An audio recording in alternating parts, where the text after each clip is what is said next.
हसमुखिया देवी बेगूसराय, जाइए अंदर। प्रणाम डॉक्टर साहब। प्रणाम प्रणाम, कहिए आपको क्या क्या होता है?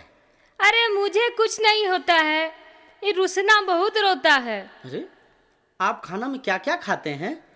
मैं खाना में तीत, पड़पड़, खट्टा, चटनी, अचार बहुत खाती हूँ।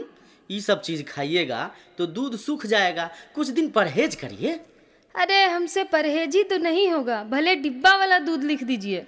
ठीक है, लिख देते हैं। जाइए धवौली चौक पर मुन्ना मेडिकल में मिल जाएगा।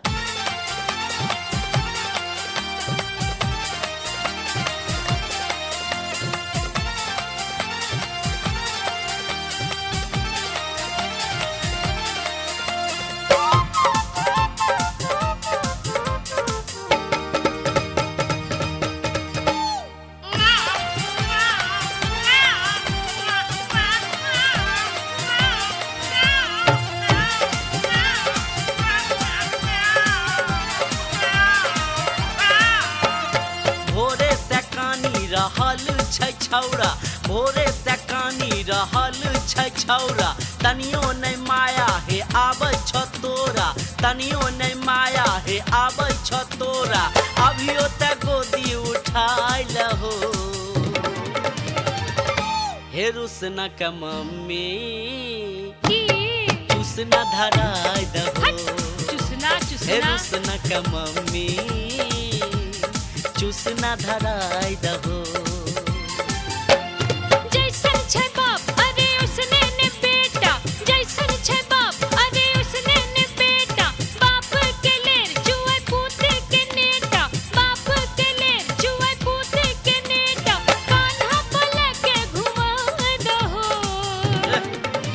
चिकन हो रुसना के पप्पा झुलुआ झुलाए दहो, प्लीज रुसना के पप्पा झुलुआ झुलाए दहो ने। हमरा कोई काम नहीं छै की?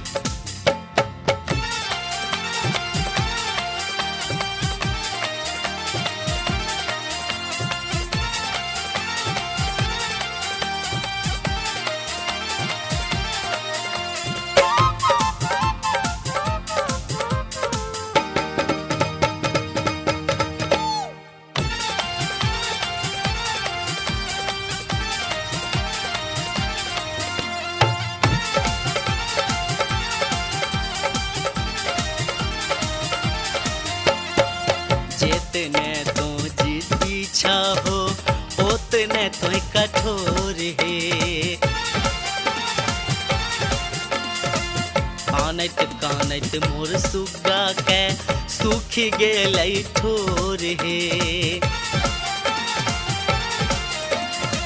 जितने तो जिद्दी छहो उतने तो कठोर है, कानैत कानैत मोर सुग्गा के सूखी गेलै ठोर हे, भूखल छै पहले पिलाय दहो। तो बैठल की करबो? हाँ हे रुसना के मम्मी चुप रहो, चुसना धराय दहो, हे रुसना के मम्मी चुसना धराय दहो।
पप्पा बहिनी बोलायल हो।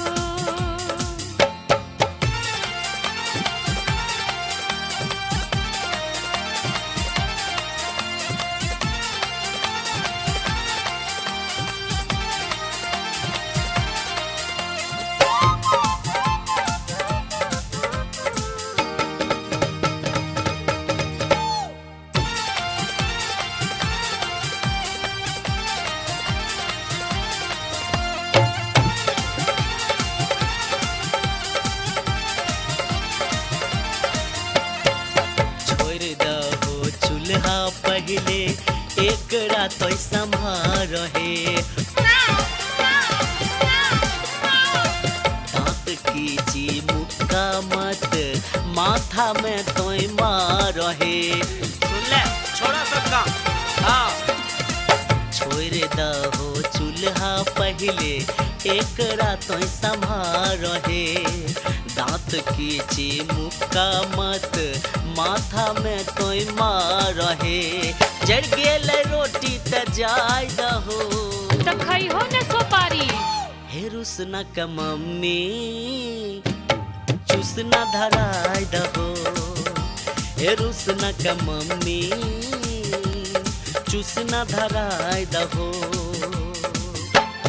भोरे से कानी रहल छै छौरा भोरे से कानी रहल छै छौरा तनियो नहीं माया हे आबै छ तोरा तनियो नहीं माया हे आबै छ तोरा अभियो त गोदी उठाय लहो।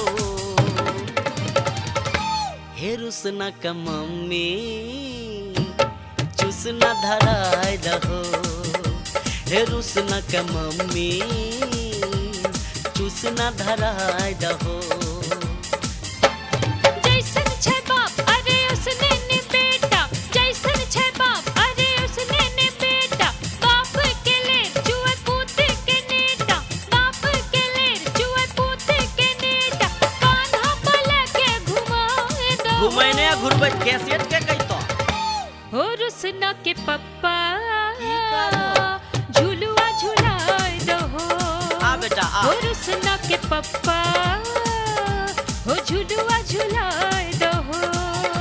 हे रुसना का मम्मी चूसना धराय दहो। हो रुसना के पप्पा झुलुआ झुलाए दहो। हे रुसना का मम्मी चूसना धराय दहो।